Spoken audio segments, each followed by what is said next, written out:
Hey everybody, welcome to Road Cycling with Pat. Now Pat Jonker has ridden in the Tour de France, he's ridden in the Olympic Games, he's ridden and won the Tour Down Under. Actually, if you want to find out more, he's been on the show a couple of times and I've done a couple of great episodes with him, so check those out on my YouTube channel.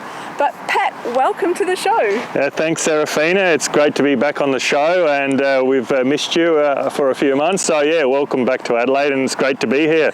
It's awesome that you're going to come and teach people about road cycling. You're the perfect person to do that. Yeah, thanks. I mean, I've been cycling on the road since I was 12 years old, so that was many decades ago. So no, I really will be enjoying talking about road racing and road riding and crit riding and just the fun of a road bike. Yeah, and basics as well, and skills and things on a road bike, like riding on the road. Yeah, I think we still see too many people have accidents and crashes on their road bikes, and so we'll do some skills training, maybe some tips, and hopefully the viewers will learn one or two things that will keep them out of trouble when they're out on the roads, and especially if they're riding in a group. But yeah, I mean, road riding for me has been a very big part of my life for nearly 50 years, and I'm still enjoying it today. So what is it that defines a road cyclist, would you say? So people are thinking, what kind of cycling should I do? Should I be a road cyclist or a mountain biker or a gravel cycle? What is it that you would define as a road cyclist? Yeah, the world we live in today, you have so many different disciplines of bicycle riding, you know, mountain biking, and then the gravel scene has really taken off, and you did a great YouTube clip with Andy on gravel. The road riding is still here, it's here to stay, and it's not all about mountain bike and gravel, although we're into everything. But yeah, I think for me, getting out in the Adelaide Hills especially, I think the Adelaide Hills has got some amazing roads to ride on that I've been riding on since I was 12 years old. Freedom, a sense of freedom, especially on a quiet morning where there's no cars and you get out there and you see the sunrise. Yeah, that feeling of freedom, and I often train by myself, and yeah, the feeling of solitude, and you're one with nature, and you can really push yourself on the road bike maybe a little bit more than you could on maybe a gravel or a mountain bike. Yeah, so maybe it's more suited as well to people who want to go faster, harder, further, higher, because you can do that in a different way, I suppose, maybe on a road bike. That's how I view it for myself. Yeah, true too. You know, to be really honest, I think the old-fashioned road bike might be losing out to the world of gravel adventure riding, and I'm into the gravel adventure as well, but majority of my riding is on the road. For the people who can, you know, cover a lot more distance, you know, it's easy to get in 60 to 80 kilometres for most people on a road bike. That could be on the flats to Outer Harbour, or if you're a little bit fitter, Adelaide Hills. But you know, as the traffic is increasing in Adelaide, and it's 6 times busier than it was when I started, I think the attraction of going off-road is still very strong. But yeah, this segment's all about road riding, and so we'll hopefully you'll teach you a few things about road riding. Definitely. So with road riding, we're on a track here. Now, I don't know much about crit racing or riding, but this is a great track even just for people to come and get used to riding a road bike, isn't it? I mean, like if you're going to get on a road bike with drop bars and just the real twitchiness of it. Yeah, that's right. Is this a good place to come and do that? Yeah, absolutely, Serafina. We're here for a reason. We're at Vic Park because it's got a closed off circuit, all nicely asphalted. It's about a little bit over 1 kilometre and a bit, and like you said, it's a fantastic place. If you've just bought yourself your first drop bar road bike, and it's your first road bike, you know, I'd really encourage people that live in Adelaide, or maybe you live in Melbourne, there's some circuits off-road as well.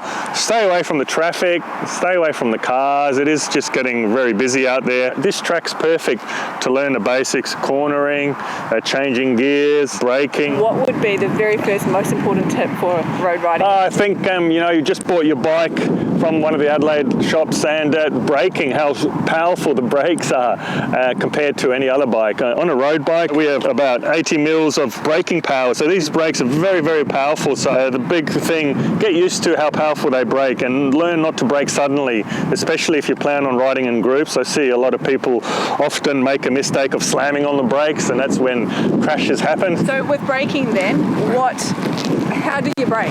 Okay, I'm on my bike.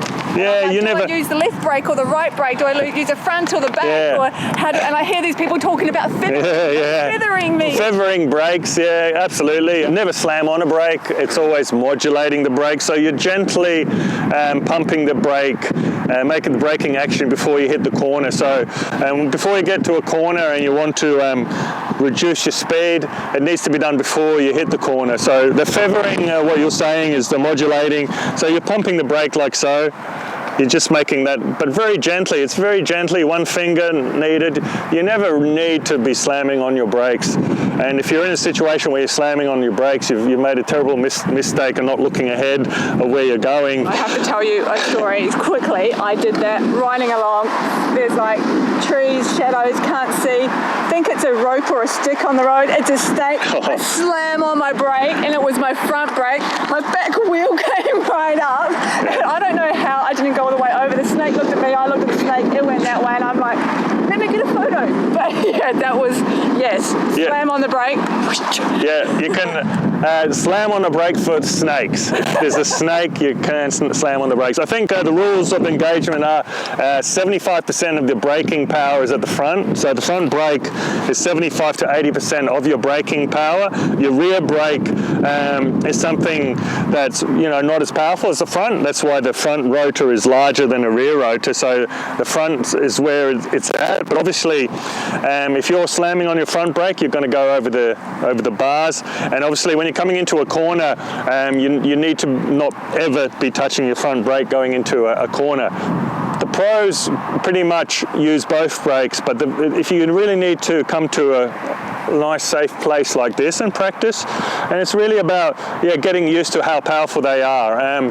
The back brake is something that you would slam on in an emergency situation. So let's say you're you're riding in a group and there's a crash, and you can slam on your back brake and skid.